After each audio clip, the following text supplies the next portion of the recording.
बिस्मिल्लाहिर्रहमानिर्रहीम। अस्सलामु अलैकुम वरहमतुल्लाहि वबरकातुहू।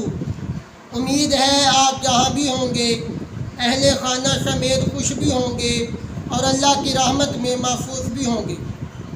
आज मैं अपना टॉपिक शुरू करने से पहले एक वाक़या आपके सामने रखना चाहता हूँ। उसी वाक़ये के अंदर ही आज का टॉपिक आपको मिल जाएगा। तवज्जो के साथ सुनिएगा। एक बादशाह था, उसके दरबार में बड़े पढ़े लिखे वज़ीर और इल्म वाले लोग बैठा करते थे। एक दिन बात हुई कि तरबियत ये ज़्यादा कारआमद है या फितरत ज़्यादा कारआमद है, यानी ट्रेनिंग जो हम किसी को पढ़ाते हैं वो ज़्यादा कारआमद है, ज़्यादा देर पा नताइज देती है, या उस बंदे की अपनी फितरत जो उसके अंदर होती है वो ज़्यादा कारआमद होती है और वो ज़्यादा देर पा रहती है।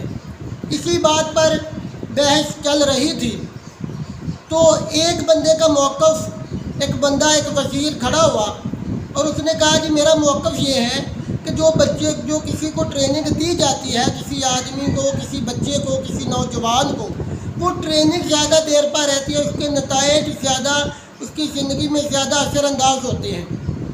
तो दूसरा वज़ीर उठा, उसने कहा कि मैं इस बात को नहीं मानता, मैं इस बात का मौक़िफ़ इख्तियार किए हुए हूँ कि जो उसकी फ़ितरत होती है वो ज़्यादा देर पा होती है।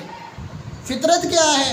फ़ितरत जो उसको अपना एक कुदरती माहौल जहाँ वो रहता है, इर्द गिर्द का जो माहौल होता है वो ज़्यादा असरअंदाज होता है, वो ज़्यादा देर पा रहता है। तो बहस बहुत ज़्यादा तवील हुई तो बादशाह ने ये फ़ैसला किया कि आप दोनों अपने अपने मौक़िफ़ को साबित करें। तो इसके लिए बादशाह ने उनको एक टाइम लिमिट दे दिया। दोनों ने मुत्तफ़िक़ा राय से 3 माह का टाइम ले लिया।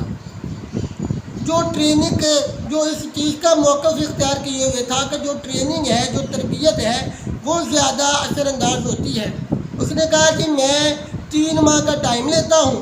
3 माह के अंदर अंदर मैं आपको ये बताऊँगा कि जो किसी को ट्रेनिंग दी जाती है वो अपनी फ़ितरत छोड़कर उस ट्रेनिंग को इख्तियार कर लेती है। फैसला हो गया, 3 माह का टाइम तय हो गया। 3 माह के बाद जब वो दरबार दोबारा लगा, दरबार में वो दोनों लोग आए। एक आदमी जिसका मौक़िफ़ ये था कि जो ट्रेनिंग है, जो तरबियत है वो ज़्यादा देर पा होती है और ज़्यादा असरअंदाज होती है, उसने एक लाइन के अंदर, एक कतार के अंदर बिल्लियों को ऐसे एक लाइन के अंदर खड़ा किया हुआ है और उनके मुंह के अंदर एक चम्मच है और चम्मच के अंदर एक हीरा है। अब उसने एक इशारा किया, उन बिल्लियों को अपनी ट्रेनिंग दिखाने के लिए उन बिल्लियों को इशारा किया। वो बिल्लियाँ बिल्कुल एक सीधी लाइन के अंदर जा रही हैं और वो अपना वो जो हीरा चम्मच के अंदर है वो भी नहीं गिरने दे रही। और पूरे दरबार के अंदर क्लैप हुई कि जी वाह, ये क्या बात है, तरबियत जो है ना वो कारआमद होती है। तो इसी लम्हे वो अभी उसका राउंड पूरा नहीं हुआ था, उन बिल्लियों का उनका एक राउंड पूरा नहीं हुआ था। तो वो जो आदमी था जिसका ये मौक़िफ़ था, जो फितरत होती है वो देर पा होती है, जो जिस माहौल में कोई रहता है वो ज़्यादा असरअंदाज होता है। वो अभी ऐसे चक्कर लगा कर आ रहे थे, वो बिल्लियाँ चक्कर लगा के आ रही थी, तो अभी राउंड पूरा नहीं हुआ था। तो उस आदमी ने, जिसका मौक़िफ़ यह था कि फ़ितरत जो है ना वो ज़्यादा देर पा रहती है, उसने दरबार के अंदर चूहे छोड़ दिए। जब चूहे छोड़े तो बिल्लियों ने बेसाख्ता तौर पर उन्होंने अपने मुंह से चम्मच भी गिराए, उन्होंने हीरो को भी नहीं देखा कहाँ गिर रहे हैं, कहाँ जा रहे हैं, और वो चूहों के पीछे भाग रहे हैं और सारे दरबार में हलचल मच गई।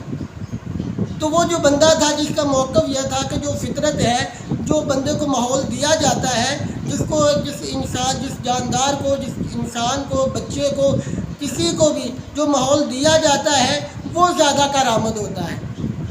तो बादशाह ने बड़े इनाम और इकराम के साथ उस बंदे को अपने दरबार से रुखसत किया था कि जिसका मौक़िफ़ ये था कि जो فطرت ہے, جو قدرت ہے, وہ زیادہ دیر پا رہتی ہے. امید ہے آپ کو میرے آج کے ٹاپک کی سمجھ آ گئی ہوگی.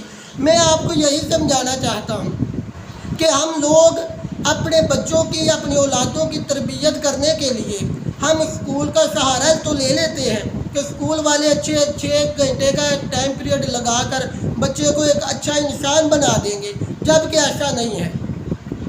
ان بچوں کو صرف ٹرین کیا جاتا ہے. اصل جو ماحول ہوتا ہے وہ گھر سے ملنا ہوتا ہے. اور آپ سب سے میری گزارش ہے, جتنے لوگوں تک یہ پیغام جا رہا ہے, آپ سب لوگوں سے یہ میرا آج کا جو ہے سادہ سا میسج ہے کہ اپنے آپ کو چینج کریں. اگر اپنی تربیت چاہتے ہیں, اگر آپ ایک نوجوان کے شکل میں ہیں تب بھی, اگر آپ ایک والد کی شکل میں ہیں تب بھی, اگر آپ ایک والدہ کے روپ میں ہیں تب بھی, اگر آپ بہن کے روپ میں ہیں تب بھی, جس ماحول میں بھی آپ ہیں اور جس ایج میں بھی ہیں اور جس اسٹیج پر بھی ہیں آپ اپنے آپ کو چینج آج سے کرنا شروع کر دیں. انشاءاللہ آپ سے جو سیکھے گا وہ ایک اچھے نتائج کے ساتھ اور کامیابی کی طرف گامزن ہوگا. اپنے ماحول کو ٹی وی سے دور کریں, اپنے ماحول کو موبائل سے زیادہ ٹائم دینے کی بجائے ایک گھر میں چھوٹی سی لائبریری بنائیں. لائبریری کے اندر اچھی طرح خوبصورت کر کے کتابوں کو سجائیں. جب بھی آپ کا بچہ آئے آپ کو دیکھے کہ بچے ہمارے والدین نماز پڑھ رہے ہیں, ایک مصلی رکھے, جائے نماز رکھے, اس کے لیے ایک جگہ مقرر کرے اور وہاں پر ہمیشہ کے لیے یہ پابندی لگا دیں کہ یہاں پر کوئی بھی بغیر جوتا لے کر نہیں آئے گا. یہاں پر نماز گاہ ہے, یہاں پر نماز پڑھی جائے گی. اور بچوں کے سامنے نماز پڑھے, بچوں کے سامنے کتابیں پڑھے, بچوں کے سامنے اچھی اچھی باتیں کرے, بچوں کو ایسی آپس میں ایسی گفتگو کرے جن سے بچے آپ کچھ سیکھیں.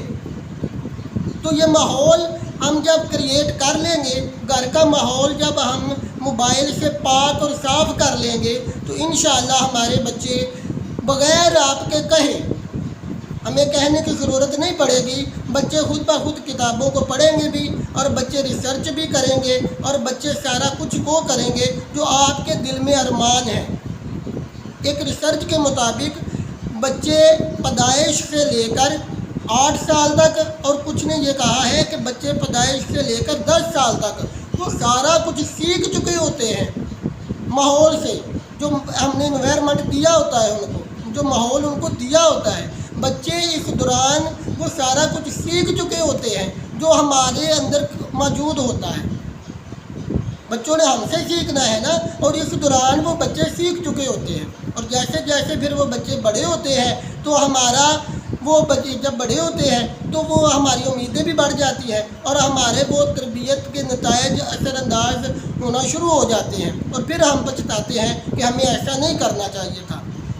امید ہے آج کا آپ کو میسیج یہ پسند آیا ہوگا. آپ اس پر عمل کریں اور آگے شیئر بھی کریں تاکہ یہ پیغام تمام لوگوں تک پہنچ جائے. اللہ تبارک و تعالی آپ کو اپنی حفظ و امان میں رکھے. خدا حافظ. السلام.